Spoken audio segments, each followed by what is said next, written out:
சுமானக்க மக்களே, என்ன சௌந்தர்யா ஃபேன்ஸ் ரெடியா? எனக்கு தெரிஞ்சு இன்னைக்கான எபிசோட் உங்களுக்கு ஹெவி ட்ரீட்டா இருக்க போது. ஏன்னா இன்னைக்கான எபிசோட் லாஸ்ட்ல சேனல் ஒரு பங்கமான ஒரு வேலையை பார்த்து வச்சிருக்காங்க.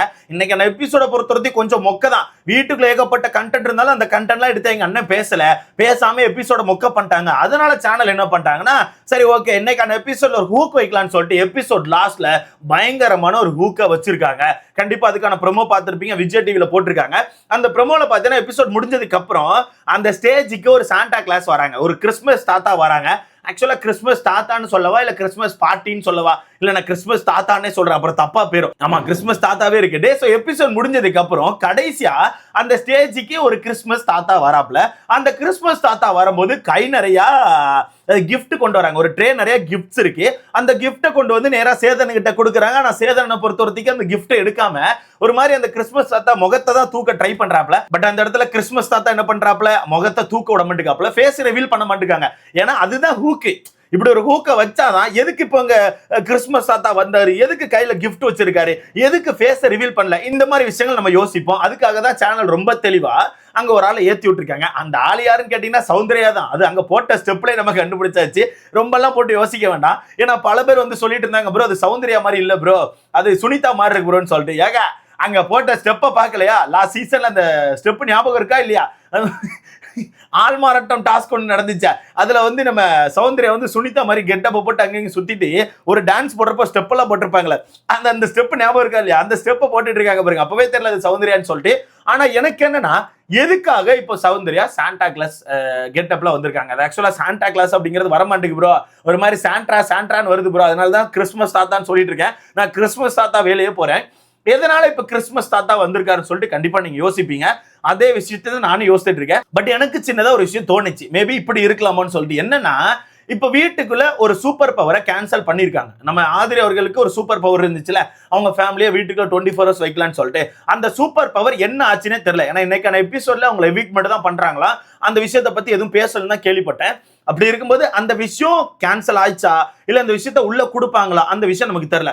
சும்மா நாச்சும் வீட்டுக்குள்ள அனௌன்ஸ் பண்ணி சரி ஓகே யாருக்கு அந்த 24 hours பவர் வேணும் சொல்லுங்க, நீங்க பிரிச்சு சொல்லுங்க அப்படின்னா திரும்பியும் உட்கார்ந்து இந்த 3 பேர் சண்டையை தான் போட்டுட்டு இருப்பாங்க. யார்? நம்ம காமு, பாரு, கனி 3 பேர் கண்டிப்பா பேசிக்கிட்டே இருப்பாங்க. அது ஒரு எல்லையை கடந்து போயிட்டு இருக்கும். ஃப்ரீ டாஸ்கை நடத்த முடியாது. ஓகேவா? அதனால எனக்கு தெரிஞ்சு வீட்டுக்குள்ள இந்த சாண்டா கிளாஸ் அனுப்ப போறாங்க. அதாவது நம்ம கிறிஸ்மஸ் தாத்தாவை அனுப்ப போறாங்க. இந்த கிறிஸ்மஸ் தாத்தா கையில வேற கிஃப்ட் வச்சிருக்காரு. அப்ப இந்த கிஃப்ட் மேபி எனக்கு தெரிஞ்சு ஒரு மூணு வகையான கிஃப்டா இருக்கலாம்.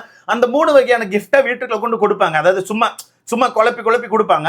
அதை ஓபன் பண்ணி பார்க்கும்போது மேபி அந்த சூப்பர் பவர் அதுக்குள்ள இருக்கும்னு எனக்கு தோணுது. ஏன்னா தேவையில்லாம ஒரு எபிசோட் லாஸ்ட்ல ஒரு கிறிஸ்மஸ் தாத்தாவை ஏற்ற வேண்டிய அவசியம் கிடையாது. அந்த கிறிஸ்மஸ் தாத்தா கையில கிஃப்ட்ஸ் இருக்க வேண்டிய அவசியம் கிடையாது. அதுவும் அந்த எபிசோட்ல ரிவீல் பண்ணாம சீக்கிரமா தெரிஞ்சுப்பீங்கன்னு சொல்லிட்டு சேதனை சொல்லிட்டு போறாப்ல. சீக்கிரமா அது யாருன்னு தெரிஞ்சுப்பீங்கன்னு சொல்லிட்டு போறாப்ல. அது மட்டும் இல்லாம இன்னொரு விஷயம் உங்களுக்கு தெரியும், இந்த வாரம் ஃபுல்லாவே வீட்டுக்குள்ள வந்து இந்த கிறிஸ்மஸ்க்கான கெட்டப் பண்ணி வச்சிருப்பாங்க. லாஸ்ட் இயர் கூட பார்த்திருப்பீங்க, நம்ம ஜாக்லின்கான பாய் ஃப்ரெண்ட் வந்து கிறிஸ்மஸ் தாத்தா மாதிரி ட்ரெஸ்ஸை போட்டு நின்றுப்பாரு. அந்த மாதிரி எல்லா செட்டப்பையும் எங்க பண்ணி வச்சிருப்பாங்க. கிறிஸ்மஸ்க்கான செட்டப் தான் இருக்க போது. அதனால கிறிஸ்மஸ் தாத்தா கெட்டப்ல ஒருத்தவங்க உள்ள அனுப்புறாங்க. எனக்கு தெரிஞ்சு உள்ள போற நபர் வந்து 3 வகையான கிஃப்ட்டை கொண்டு போறாங்க.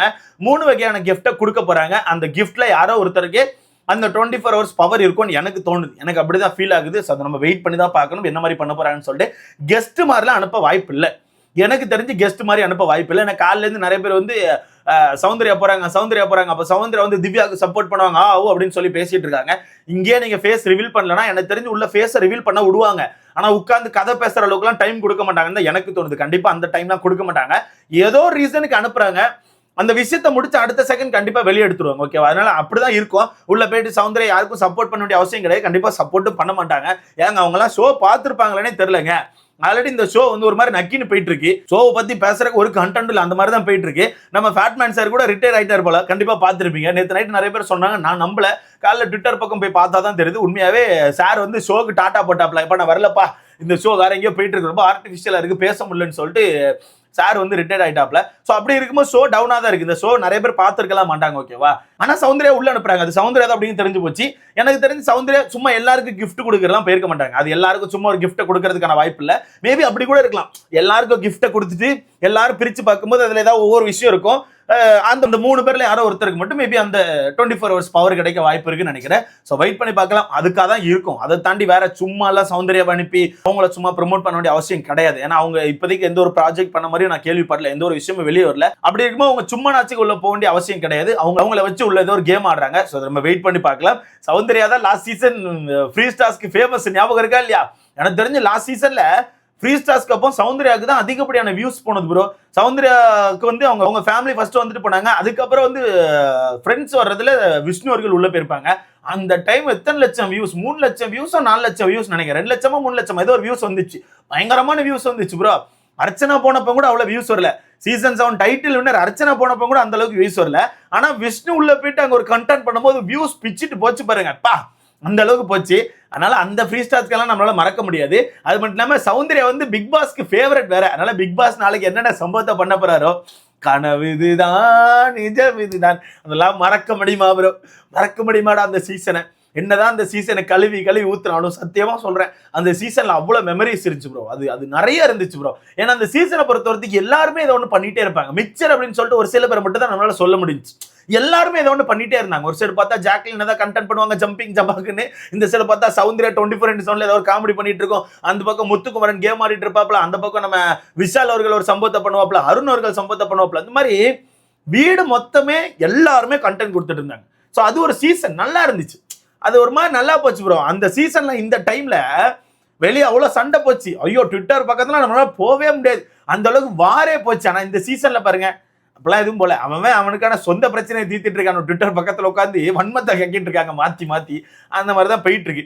அதனால எனக்கு தெரிஞ்சு உள்ள போற சௌந்தர்யா வந்து இந்த மாதிரி விஷயங்களை தான் பண்ணுவாங்கன்னு எனக்கு தோணுது. ஆனா அந்த 24 ஹவர்ஸ் பவரை பத்தி இன்னும் எந்த ஒரு விஷயத்தை ரிவீல் பண்ணல. ஸோ வெயிட் பண்ணி பார்க்கலாம். அது மட்டும் இல்லாம இந்த சீசன் இன்னொன்னு கவனிச்சிங்களா, லாஸ்ட் சீசன் போட்டியாளர்கள்லாம் ஒரு விஷயத்துக்கு யூஸ் பண்ணிட்டு இருக்காங்க.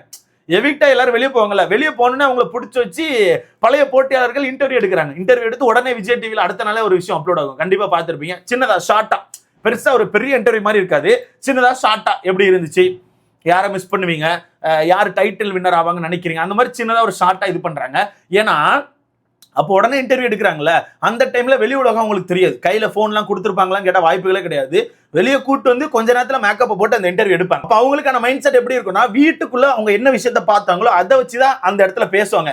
ஆனா அங்க முடிச்சுட்டு வெளியே போனதுக்கு அப்புறம் அதர் சேனல் இன்டர்வியூ கொடுக்கும்போது பாருங்களேன், அவங்களுக்கான தாட்ஸ் மாறி இருக்கும். ஏன்னா வெளியே உள்ள விஷயத்த பார்த்திருப்பாங்க.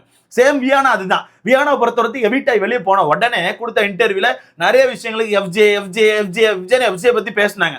ஆனா வெளியே போயிட்டு மத்த சேனல் என்ட்ரி கொடுக்கும்போது எஃப்ஜே கழுவி ஊத்துனாங்க. எஃப்ஜே வந்து ஜெயிக்க கூடாது, எஃப்ஜே இப்படி ஒரு கேம் ஆடிட்டான் அப்படி ஒரு கேம் ஆடிட்டான்னு சொல்லிட்டு எஃப்ஜேக்கு ஆப்போசிட்ல பேசினாங்க. அதுதான் சேனல் ஒரு பிளான் பண்ணியிருக்காங்க. அதே மாதிரி பழைய ஆட்களை யூஸ் பண்றாங்க பக்கவா. ஸோ பார்க்கலாம். இன்னைக்கு 2 பேர் எவிக்டாய் வெளியே போறாங்க. அவங்க 2 பேரும் யாரு இன்டர்வியூ எடுக்கிறா அப்படின்னு விஷயத்தை வெயிட் பண்ணி பார்க்கலாம். ஸோ எனக்கு தெரிஞ்சு நம்ம கிறிஸ்மஸ் தாத்தா வந்து உள்ள போறது இதுக்காக தான் இருக்கும், வேற எதுக்கும் இருக்காது. எனக்கு இங்க ஒரு விஷயம் டவுட்டா இருக்கு ப்ரோ. ஒருவேளை நம்ம பாரு மட்டும் லாஸ்ட் சீசனை பார்த்துருந்தாங்கன்னா கண்டிப்பா சௌந்தர்யா பண்ண ப்ரொப்போஸை பார்த்துருப்பாங்க. அதே மாதிரி மேபி பாரு பண்றதுக்கு வாய்ப்பு இருக்குமா? ஒருவேளை அரிசியில பேர் எழுதி மேரிமி காமோ அப்படின்னு சொல்லிட்டு அரிசியை தூக்கி காமிச்சிருவாங்களோன்னு தோணுது. அப்பெல்லாம் ஒரு கன்றாவியான விஷயம் நடந்துச்சுன்னா நல்லா சடவுன் மட்டும் ஓடிடுவேன். மயமயமா நம்மளால பார்க்க முடியாதுப்பா. ஸோ வெயிட் பண்ணி பார்க்கலாம் என்ன நடக்குன்னு சொல்லிட்டு. எனக்கு தெரிஞ்சு சாண்டா கிளாஸ் அதுதான் வரப்பல. அது மட்டும் இல்லாமல் இந்த ப்ரொமோல பார்த்தீங்கன்னா சேதனை கூட சரியான டான்ஸ் ஆடுறாப்ல ஜாலியா. அது பார்க்கவே நல்லா இருக்கு. ஸோ வெயிட் பண்ணி பார்க்கலாம். இதை பத்தி உங்களுக்கான கருத்தை மறக்காம கமெண்ட்ல போடுங்க. அடுத்த